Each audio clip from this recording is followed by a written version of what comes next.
পাচ্ছ শিবপুর ষষ্ঠীতলা বারোয়ারির এবছরের মাতৃ প্রতিমা। পুরো দারুণভাবে এই প্যানেলগুলোতে সাজানো হয়েছে।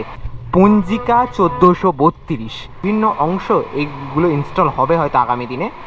সেখানে একটা মানে মুভিং প্রদীপ থাকবে, মানে একটা বছর ঘুরে আবারও আমাদের মায়ের ঘরে ফেরার পালা। দেখতে দেখতে দুর্গাপুজো 2025 একেবারে দোরগোড়ায়। আর তারই প্রাককালে আমার শহর হাওড়ার অন্যতম বিখ্যাত দুর্গাপুজো শিবপুর ষষ্ঠীতলা বারোয়ারি একেবারে নির্মীয়মান পুজো মণ্ডপে দাঁড়িয়ে রয়েছি। এবছর তাদের একদিকে যেমন শতবর্ষ, আরেকদিকে তাদের এবছরের ভাবনা উদযাপন। আর এই ভাবনাকে নিয়ে কীভাবে সেজে উঠছে তাদের এবছরের পুজো মণ্ডপ, চলো আজকের এই ভিডিও মারফত তোমাদের ঘুরে দেখাবো। দুর্গাপুজো 2025-এর প্রস্তুতি পর্বে এই মুহূর্তে আমরা হাওড়ার শিবপুর ষষ্ঠীতলা বারোয়ারির একেবারে নির্মীয়মান মণ্ডপের সামনে। এবছর তাদের ভাবনা উদযাপন, শতবর্ষের ষষ্ঠীতলার উদযাপনের ভাবনা উদযাপন। আর একেবারে তাদের যে নির্মীয়মান মণ্ডপ তার সামনে চলে এসেছি, যেখান থেকে এসে দেখতে পাচ্ছি একেবারে পুরো মণ্ডপটাই কিন্তু পুরোপুরি গড়ে উঠছে আয়রন স্ট্রাকচারকে বেস করে। আর একেবারে টপে লেখা রয়েছে পঞ্জিকা 1432, পঞ্জিকা 1432, এবং এখানে বেশ কিছু এরকম নকশা কলকা দিয়ে এটি হচ্ছে মূল প্রবেশপথ হবে, এখানে মণ্ডপের মূল প্রবেশপথ, যেখান দিয়ে আমরা যদি সরাসরি চলে যাই এই রাস্তার উপর মণ্ডপের বেশ কিছু অংশ তৈরি হচ্ছে। আচ্ছা, আমি যদি এই দিকটাতে দেখাই, এই দিকটায় বিরাট বড় একটি রথ দেখতে পাচ্ছি আমি, এবং সম্পূর্ণভাবে এই রথকে তৈরি করা হয়েছে লোহা বা আয়রন বা মেটাল স্ট্রাকচারকে ব্যবহার করে। এই বিরাট রথকে কিন্তু মণ্ডপের যে মূল প্রবেশপথ তার পাশে এই রথকে কিন্তু সাজানো হয়েছে, এবং সম্পূর্ণটাই আয়রন স্ট্রাকচার বেশ করে, যেমনটা জানাচ্ছিলাম।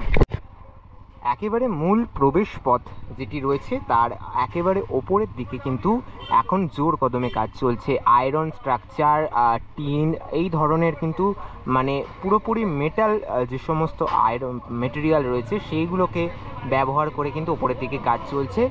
আর আমি যদি একটুখানি বাইরের দিকটাতে দেখাই, বাইরের দিকে প্রবেশের আরও একটা দিক রয়েছে, মানে প্রবেশ পথের ঠিক ডান দিকের অংশটা, এখানেও কিন্তু এই ধরনের মেটালের পার্ট দিয়ে কিন্তু টোটালি সাজানো হয়েছে। শতবর্ষের ষষ্ঠীতলা বারোয়ারি, আর সেই শতবর্ষকে মাথায় রেখেই এবছর শতবর্ষের উদযাপনে তারা উদযাপন ভাবনাকে বেছে নিয়েছে। এই অংশ দেখতে পাচ্ছি একটা বিরাট বড় আয়রন স্ট্রাকচার, মানে পুরোপুরি লোহার টিন দিয়ে বসিয়ে এখানে হয়তো কিছু থাকবে আগামী দিনে, সেটা অবশ্যই আমরা দেখতে পাবো। তো এই হচ্ছে মোটামুটি শিবপুর ষষ্ঠীতলার মণ্ডপের বাইরের অংশটা, যতটা কাজ এগিয়েছে ততটা তোমাদের দেখানোর চেষ্টা করলাম। এবছর শিবপুর ষষ্ঠীতলার এই 100 বছরে তাদের মণ্ডপ, মূল মণ্ডপ কীভাবে সেজে উঠছে চলো ঘুরে দেখা যাক। আচ্ছা, এটি হচ্ছে একেবারে শিবপুর ষষ্ঠীতলার যে মূল প্রবেশপথ, মানে মূল মণ্ডপে প্রবেশ করার যে মূল পথ, একেবারে রাস্তা থেকে সরাসরি এই জায়গা দিয়ে তোমরা প্রবেশ করবে। আচ্ছা, এবার যদি আমরা একটু ভেতরের দিকটায় এগোই, ভেতরের দিকে এগোলে আমরা কি দেখতে পাবো?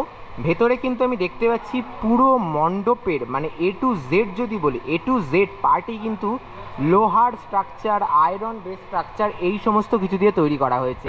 এই জায়গায় আমি দেখতে পাচ্ছি বিরাট বড় একটা এরকম রাউন্ড ফুলের মতো, সেই ফুলের মতো স্ট্রাকচার এখানে তৈরি করা হয়েছে, যেটা সম্পূর্ণভাবে আয়রন দিয়ে তৈরি করা হয়েছে। তার সাথে সাথে এই দিকের অংশগুলো দেখাই, এই দিকের অংশেও কিন্তু আমি দেখতে পাচ্ছি বেশ কিছু নকশা কলকার কাজ রয়েছে, যেগুলোকে কিন্তু পুরোপুরি এইরকম টিনের ওপর এরকম আয়রন বেস বা মেটেরিয়াল বেস কাজগুলোকে করা হয়েছে। ক্যামেরাটা যদি আমি একটু এই দিকে ঘোরাই তাহলে দেখতে পাবো এই দিকে কিন্তু অসংখ্য ছোট ছোট ফুল, যেগুলোকে সম্পূর্ণ লোহা দিয়ে কাটিং করে করে, মানে টিনকে কাটিং করে করে বানানো হয়েছে, সেগুলোকে কিন্তু পুরো দারুণভাবে এই প্যানেলগুলোতে সাজানো হয়েছে।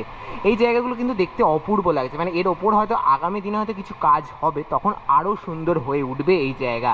এটা কিন্তু একেবারে প্রবেশপথের পাশেই রয়েছে এই জায়গাটি। এই টোটাল প্যানেলটা তোমাদের মোটামুটি দেখালাম। এই অংশটা বড় এরকম ফুলের মতো স্ট্রাকচার, যেটা হয়তো সম্ভবত ওপরের দিকে ফিট হতে পারে, আপাতত এখানে রাখা রয়েছে। তো এইরকমভাবেই কাজ এগোচ্ছে। সামনে প্রতিমা রয়েছে, প্রতিমারও এখন জোর কদমে প্রস্তুতি চলছে। আচ্ছা, এবার যদি ক্যামেরাটাকে আমি একটু এই দিকে ঘোরাই, মানে আমার বাঁ দিকে এসে আমি যেটা দেখতে পাচ্ছি, এই জায়গাতেও এইরকম ধরনের বেশ কিছু লোহার যে স্ট্রাকচার, সেই লোহার স্ট্রাকচারকে কিন্তু তৈরি করা হচ্ছে। এরকম বেশ কিছু নকশা কলকার মাধ্যমে এরকম বেশ কিছু স্ট্রাকচারকে তৈরি করা হচ্ছে, এবং তার সাথে সেরকম বড় বড় বেশ কিছু স্ট্রাকচার রয়েছে যেগুলোকে এরকম সরু সরু রডগুলোকে বেন্ডিং করে করে ঝালাই করে করে এগুলোকে বানানো হচ্ছে। আচ্ছা, এবার এই দিকটাতে দেখাই। এই দিকটাতে আমি দেখতে পাচ্ছি কিন্তু এই ধরনের এক একটা এরকম হাফ মানে চোঙাকৃতি যেগুলোকে বলে থাকি, সেই চোঙাকৃতি স্ট্রাকচার, সেগুলোর মধ্যে এত সুন্দর করে করে কাটিংগুলো করা হয়েছে। এরকম কাটিং করে করে কিন্তু টোটাল মণ্ডপের বিভিন্ন অংশ এইগুলো ইনস্টল হবে হয়তো আগামী দিনে। আপাতভাবে এই জিনিসগুলো এখানে রাখা রয়েছে। এইগুলোকে মণ্ডপের কোথায় ইনস্টল করা হবে সেটা তো আমি অবশ্যই যখন পুজোর সময় আসবো তখন তো নিশ্চয়ই দেখতে পাবো। আর এই পার্টটা মানে মণ্ডপের দুটো পাশই আমি যদি বলি এরকম ফুল দিয়ে সাজানো হয়েছে, যে ফুলগুলোকে পুরোপুরি মেটালের ওপর ডিপেন্ডেন্ট করেই বানানো হয়েছে, এবং এগুলো দেখতে কিন্তু অপূর্ব লাগছে, দারুণ লাগছে জিনিসগুলো দেখতে, কাছ থেকে যদি দেখাই অপূর্ব লাগছে। আচ্ছা, এই টোটাল পার্টটা দেখালাম। এইখানেও বেশ কিছু এরকম নকশার পার্ট রয়েছে। এই নকশার পার্টগুলো কিন্তু পুরোপুরি লোহা দিয়ে ঝালাই করে বানানো, এগুলো দেখতে কিন্তু দারুণ লাগছে। এবার তোমাদের দর্শন করাই শিবপুর ষষ্ঠীতলা বারোয়ারির শতবর্ষে মাতৃ প্রতিমা, যে মাতৃ প্রতিমা দেখতে তোমাদের সত্যি মনোমুগ্ধ হয়ে যাবে তোমরা। এক অপূর্ব মাতৃ প্রতিমা এবছর গড়ে তুলেছেন শিল্পী মিঠুন দত্ত এই ষষ্ঠীতলা বারোয়ারির 100 বছরে।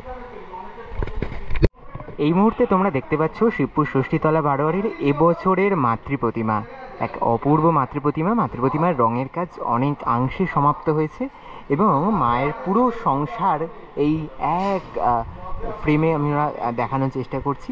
আর এখনও কিন্তু রঙের কাজ চলছে, সামনে প্লাইবোর্ডটা রাখা রয়েছে, সেই কারণে অপূর্ব সুন্দর লাগছে কিন্তু এবছরের শিবপুর ষষ্ঠীতলার এই মাতৃ প্রতিমাকে দেখতে দারুণ লাগছে।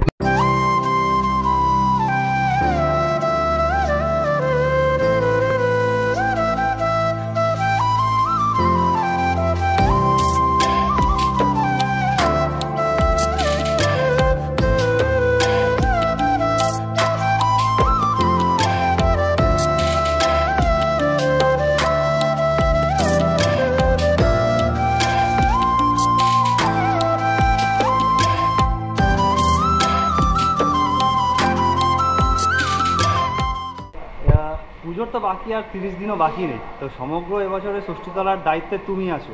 100 বছরের পুজো, ব্যাপারটা কীভাবে দেখছো?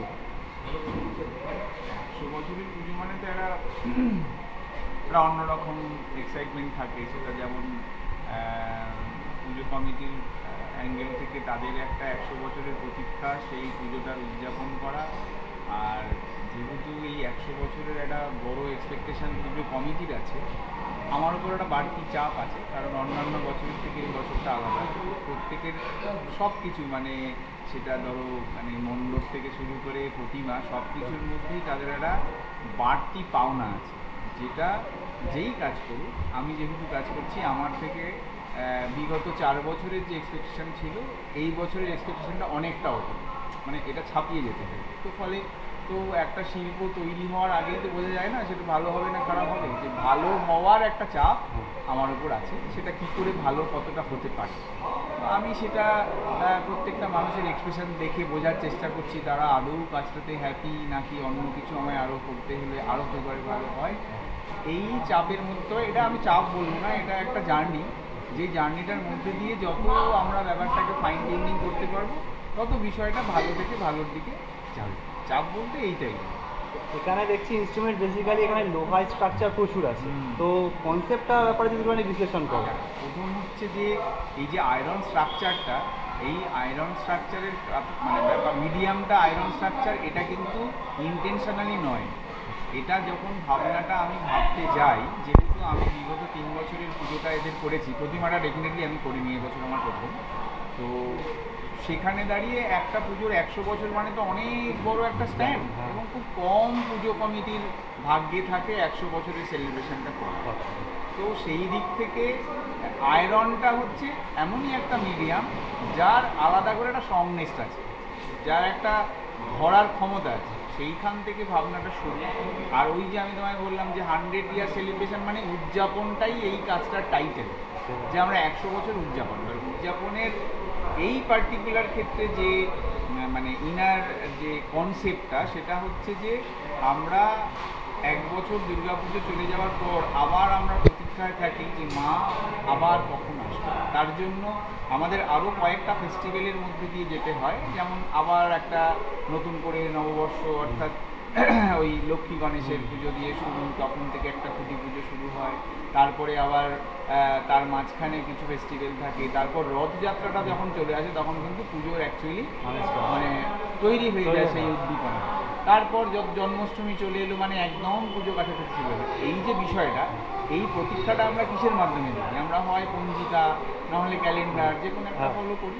তো এইখানে তুমি দেখবে ওই মূল জায়গাটা দিয়ে ঢুকতে গেলে শুধু পঞ্জিকা 1432 লেখা আছে, শুধুমাত্র এটা মনে করিয়ে দেওয়ার জন্য যে আমরা ফেস্টিভ্যালটার যে এই যে অপেক্ষার মধ্যে দিয়ে যাই এবং সেটা প্রতি বছর, সেই ব্যাপারটাকে বোঝানোর জন্য। সেখানে যেমন রাশিচক্র আছে, রাশিচক্র মানে যেমন সারা বছরে ভালো দিকও থাকে, খারাপ দিকও থাকে। তো ওই রাশিচক্রটা আমরা কিন্তু পঞ্জিকাতে সে রাশিটাও একবার দেখে নিই কার কী হবে না হবে। তারপরে তুমি দেখতে পারবে রথযাত্রার একটা কনসেপ্ট তৈরি করা যায়, যেখানে আবার তোমাকে মনে করিয়ে দেবে যে পুজোটা আসছে।